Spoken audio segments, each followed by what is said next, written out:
Freddie was a frog with big dreams. He had grown up in a cozy pond at the edge of Willowville Forest, surrounded by tall reeds and chirping crickets. While most frogs were content to spend their days catching flies and swimming among lily pads, Freddie aspired to something grander. Ever since he'd witnessed a traveling salesman set up a little stand at a village fair, he became fixated on the idea of traveling the world, meeting new creatures, and selling them marvelous products. However, there was one monumental obstacle. Freddie's sales pitch was terrible. It might be unsurprising that a frog's croak isn't particularly persuasive, but Freddie took this to a new level. It wasn't just that he croaked randomly, he could never seem to time his words properly. In the middle of describing the features of a shiny new pocket watch, he would belt out an enormous ribbit, losing track of what he was saying. Furthermore, each croak came in a different tempo, volume, and pitch, so every sentence was broken up in unpredictable ways. Customers would wander off before he even got to the price. He'd thought, back in his early training, that his natural amphibian singing voice could be an asset. After all, songbirds sometimes use their chirps to charm customers. Unfortunately, Freddie's croaks weren't cute or endearing. They sounded more like an old chair scraping across a hardwood floor, punctuated by the occasional bullhorn blast. When Freddie decided to become a traveling salesman, more specifically a door-to-door vendor, his parents offered him tepid encouragement. They secretly hoped he'd try something more typical for a frog, a job at the local pond management office, or perhaps a gig as a jumping instructor. But Freddie's wide-eyed optimism seemed unstoppable. He hopped from stone to stone on the family's old lily pad with excitement, hurriedly packing a tiny suitcase full of random trinkets he believed he could sell. Some were leftover souvenirs from a carnival in the nearby meadow. Others were oddities like secondhand combs, aging postcards, questionably fashionable hats, and a few pocket mirrors. Nobody, not even Freddie, was quite sure why anyone would want these items, but he was convinced that with the right pitch, never mind his constant croaking, he could move them all. On his first morning out, he woke before sunrise.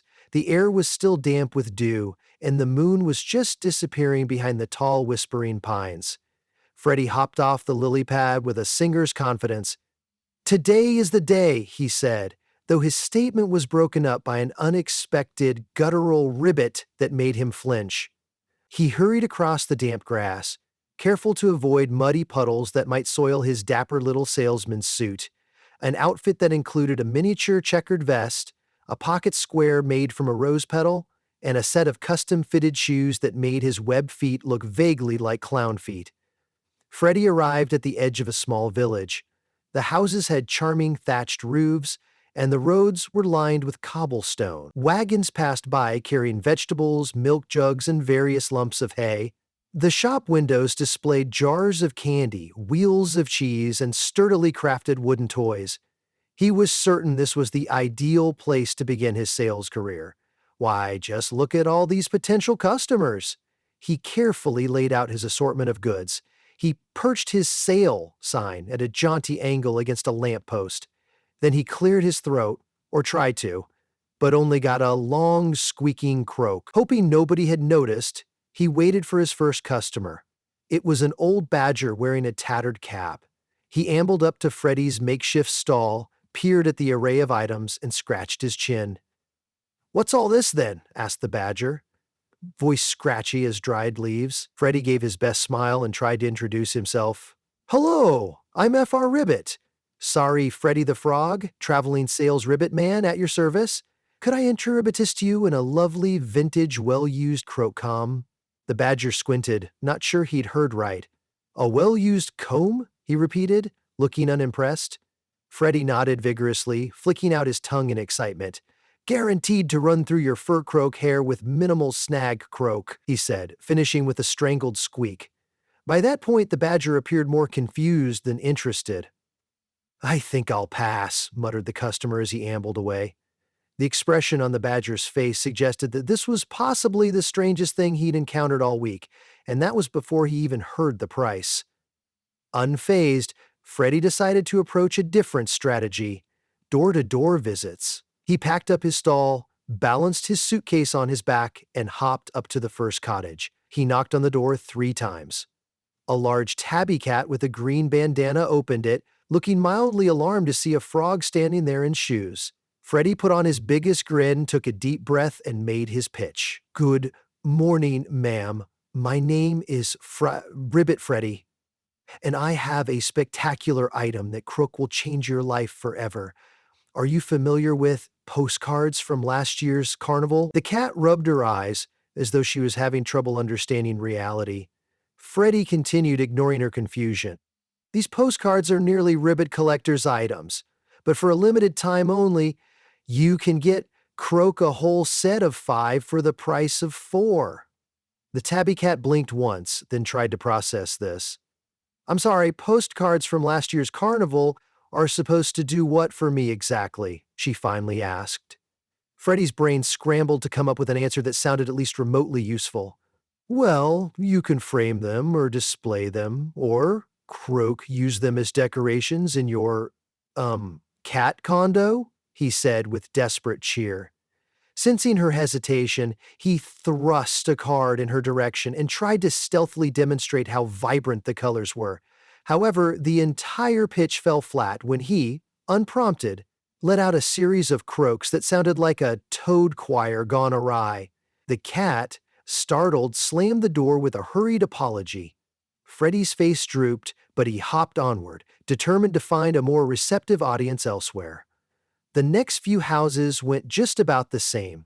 Exasperated foxes, mice, and even a small family of hedgehogs politely declined his bizarre array of goods, seeming more flustered by his random croaking breaks than anything else.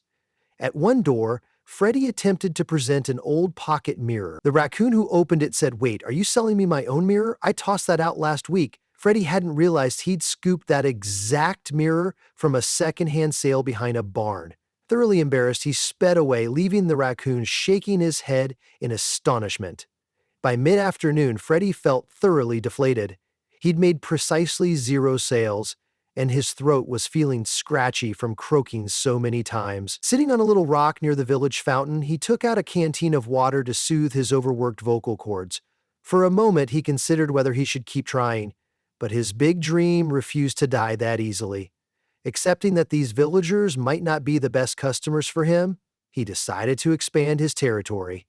With a renewed sense of determination, he picked up his suitcase and hopped toward the next town on the horizon.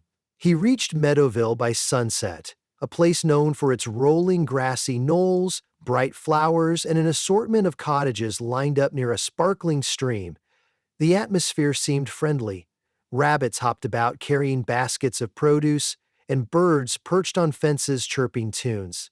If anywhere would welcome a frog with a questionable sales pitch, perhaps this was the place.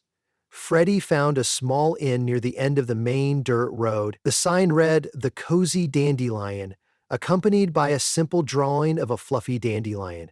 Warm light glowed through the windows, and the smell of freshly baked bread seeped out from beneath the door. Freddie approached the front desk. A beaver wearing half-moon spectacles peered over a ledger. "Yes, how can I help you?" he asked.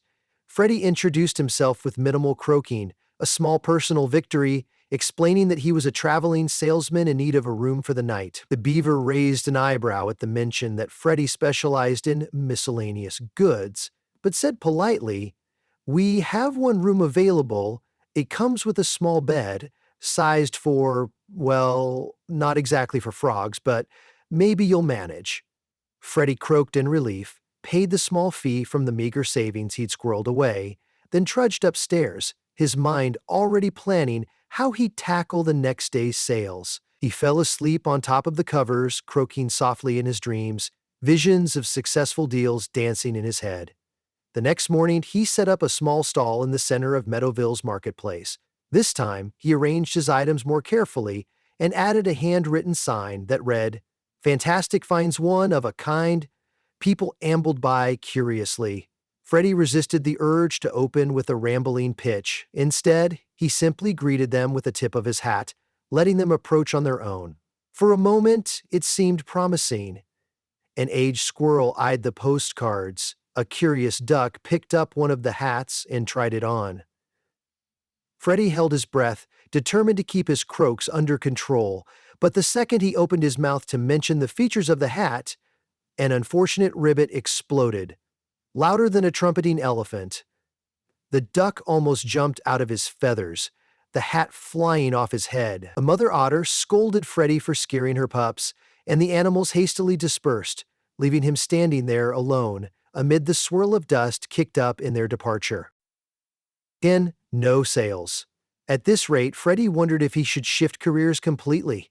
He decided to try one last approach, traveling across the countryside, knocking on farmhouse doors. Maybe a more rural audience would appreciate his offering of random trinkets, or at least find novelty in a frog wearing a suit. He walked and hopped when the surface was too muddy for shoes, for hours, passing fields of wheat and sunflowers, meticulously built barns, and cows chewing lazily in the sunshine. Eventually, he spotted a weathered farmhouse at the end of a winding path. A cheerful windmill spun near it, creaking softly. Freddie hopped up the steps, cleared his throat, and gave a confident knock. A large goose answered, wearing a frilly apron and a perplexed expression.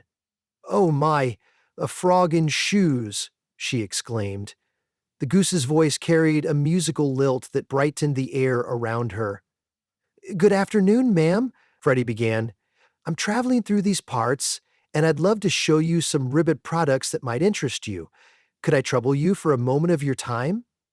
His croak was not so loud this time, and the goose seemed more amused than frightened. She waved him in, gesturing to a small wooden bench on the porch.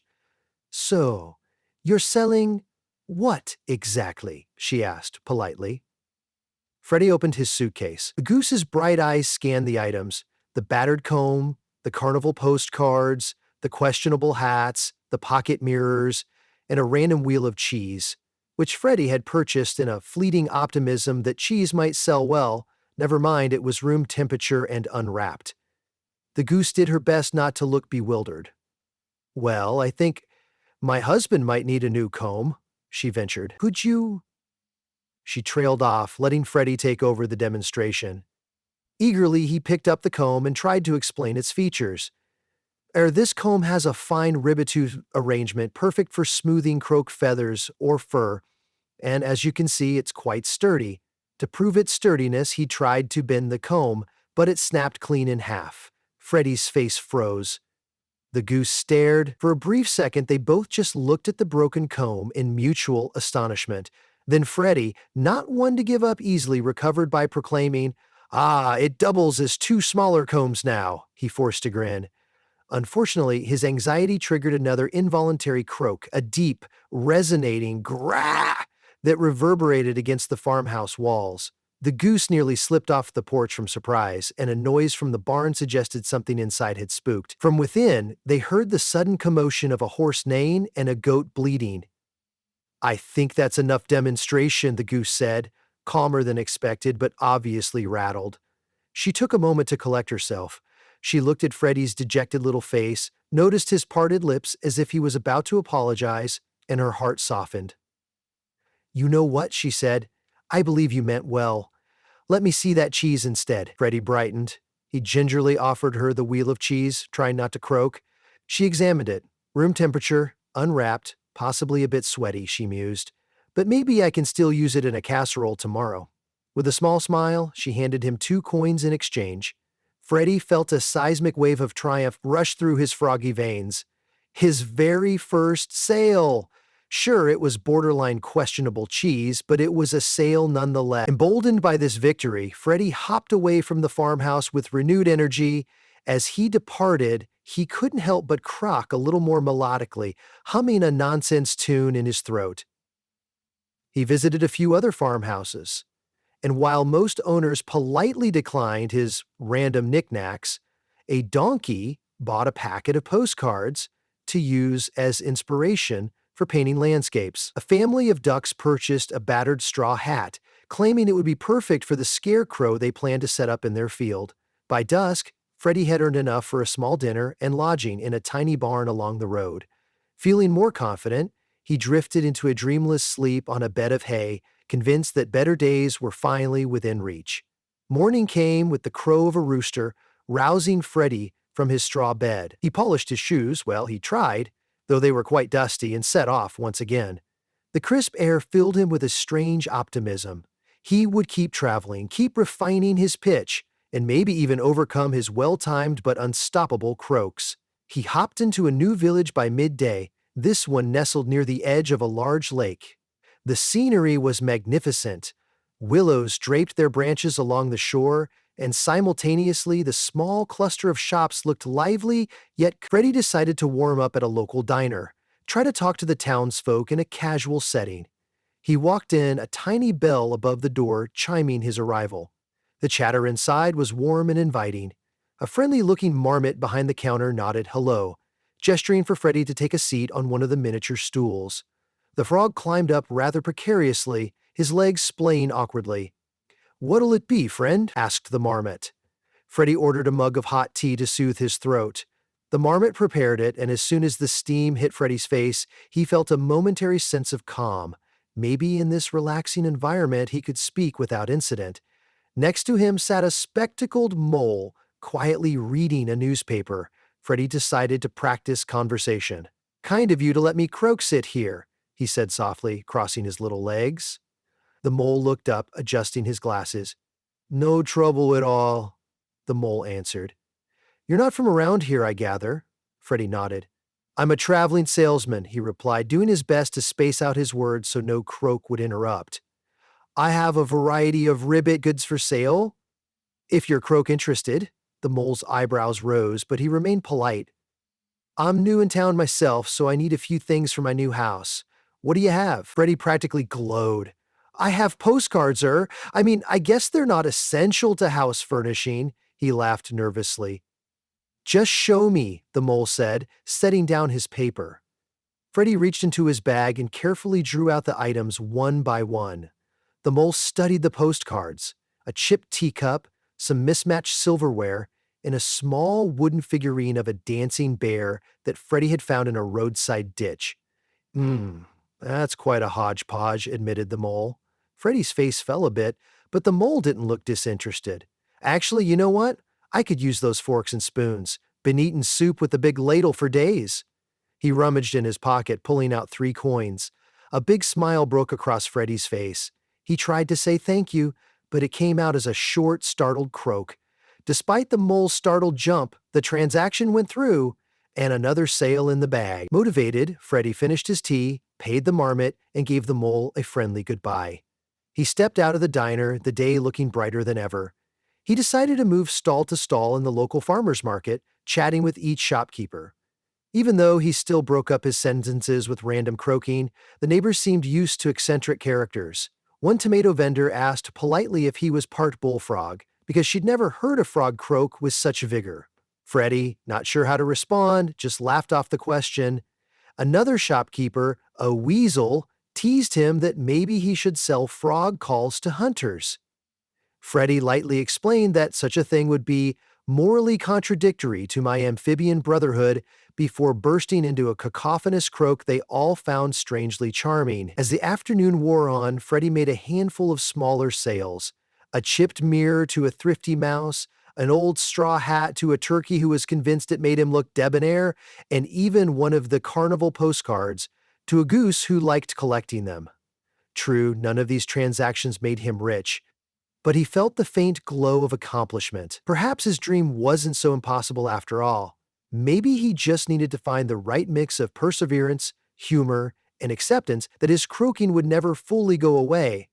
Toward the end of the day, Freddie stumbled upon his biggest potential sale yet. A large, stately fox in a well-tailored coat stood near the town's small library, tapping his foot impatiently. He was scrutinizing a sign advertising a forthcoming tea social. Freddie gathered his courage, hopped up, and introduced himself. "Excuse me, sir," he croaked slightly. The fox turned an aristocratic gaze upon him. "Yes," he said tersely.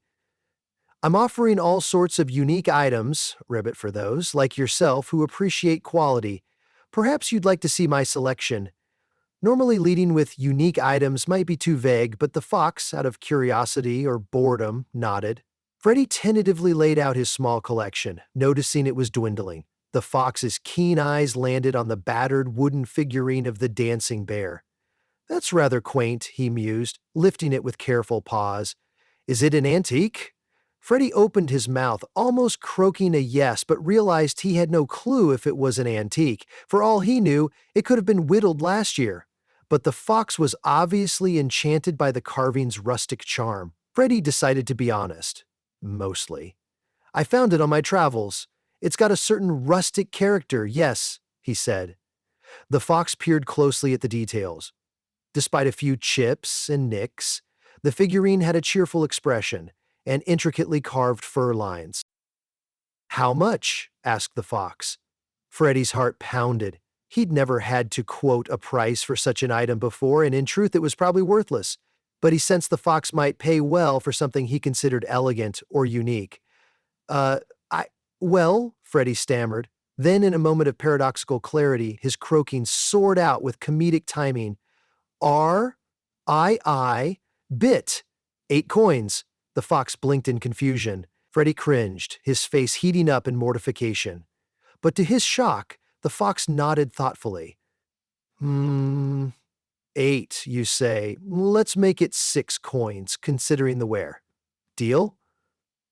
Freddie croaked in astonished agreement. The fox handed over the coins, and Freddie handed over the little bear figurine.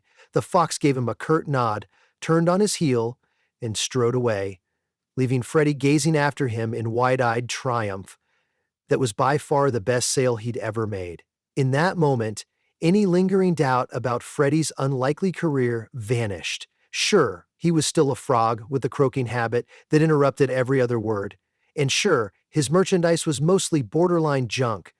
But he'd just sold a random, battered trinket for a decent sum because he'd kept trying. By now, his voice box felt like a squeaky hinge on the verge of falling off, but the sense of pride thrummed through his slimy green chest. That evening, he rented a modest room in the Lakeside Hotel, no more barns, and enjoyed a simple dinner of fly soup with a side salad. He reflected on his wandering sales journey across meadows, farms, and villages. He thought about the many times his croaking had scared off potential buyers, the multiple humiliations he'd endured, and the handful of times he'd succeeded despite that. Perhaps the traveling salesman life wasn't about flawless pitches. Maybe it was about persistence, about finding small joys in every attempt. Days passed, then weeks. Freddie kept traveling, forging ahead despite the odds. Sometimes entire villages dismissed him, and he made 0 sales. Other times, he encountered kind souls who bought random items, simply because they found his earnestness and unplanned croaks endearing. Tales of the frog salesman spread in small ripples. Some labeled him a silly, traveling oddity. Others remembered him as an amusing anecdote. But occasionally, in certain corners of the countryside, folks whispered that if you gave him a chance, you might find something quirky and precious. Freddie's biggest break came when he arrived at a grand fair in the next county. Dozens of creatures milled about, hawking their wares, furs, grains, cloth, sweets, everything under the sun. Amid the cacophony, nobody minded an extra croak or two. In fact, as Freddie tried to interest various passers-by in the last of his postcards, a stand of goats selling fruit pies found his croaking comedic. They asked if he'd stand near their table to attract attention. Despite the unusual request, Freddie obliged. The goats sold out of pies in under an hour. Apparently, a frog croaking near your stand in a crowded fair gets people to pause out of curiosity. Then the goats bought everything left in Freddie's suitcase as payment, claiming it would help him lighten his load. He found himself returning home with lighter pockets, but a full heart, realizing that though he might not be the world's greatest salesman, he was far from the worst. Yes, he was indeed messy in his approach. Many potential customers still squinted at him in confusion, giving him the side eye. He broke a few too many products mid-demonstration. He once ruined a potential sale with an untimely sneeze croak that startled a ferret into dropping a delicate vase. Yet he pressed on. He embraced his amphibian nature and discovered unexpected pockets of kindness wherever he traveled. Eventually, Freddie made his way back to Willowville Forest, to the very lily pad he once called home. His parents, worried he might return in total defeat, were astonished to see him in reasonably high spirits. He recounted his many comedic misadventures, From the goose who bought sweaty cheese, to the donkey who used carnival postcards for artistic inspiration, to the fox with refined tastes who paid good coin for a battered carving. Each tale was punctuated by Freddie's trademark croaks. His parents laughed heartily, their misgivings melting away. For the first time in ages, the family had reason to see Freddie's path not as a futile charade, but as a genuine adventure with real growth at its heart. A few days later, Freddie set off again, determined to keep on traveling until he'd visited every meadow, forest, and farmhouse in the region. He had new items in his suitcase, slightly better curated, thanks to what he'd learned about his customers. He included a few actual antiques borrowed from a friend's attic, some handmade crafts gifted by a charitable raccoon, and a new line of postcards from his own sketches of places he'd been. He was still the same frog, with the same unstoppable frog voice that broke up his sales pitch at the worst possible times. And naturally, he still fumbled with comedic frequency. But something had changed in him. He carried himself with a resilience that only came from countless rejections and small triumphs. Nothing could quite dampen his spirit. If a sale flopped today, he'd move on tomorrow. If people laughed at his silly croaks, well, at least he could laugh with them. Come croak or high water, Freddie the Frog would remain the traveling salesman who refused to quit. And who knows, maybe someday, one grand, unsuspecting customer would find real value in a leftover cheeky postcard from last year's carnival, sold to them by a small but determined amphibian, croaking away with unwavering optimism. And so, if you ever wander along some dusty rural path and stumble upon a frog in a well-worn suit, brandishing a battered suitcase and a hopeful grin, don't be surprised if he croaks at you mid-sentence. Don't be startled when he tries to sell you something that seems, at first, absolutely useless. Strike up a conversation, let him show off his oddities. You might not buy anything, or you might just discover a hidden treasure buried not in the object itself, but in the simple joy of meeting a creature who, despite all odds, does his best to turn muddy pond water into sparkling opportunity. Chances are, you'll walk away with a story to tell, just as Freddie walks happily onward to the next house, the next town, with his unstoppable croaks trailing in his wake.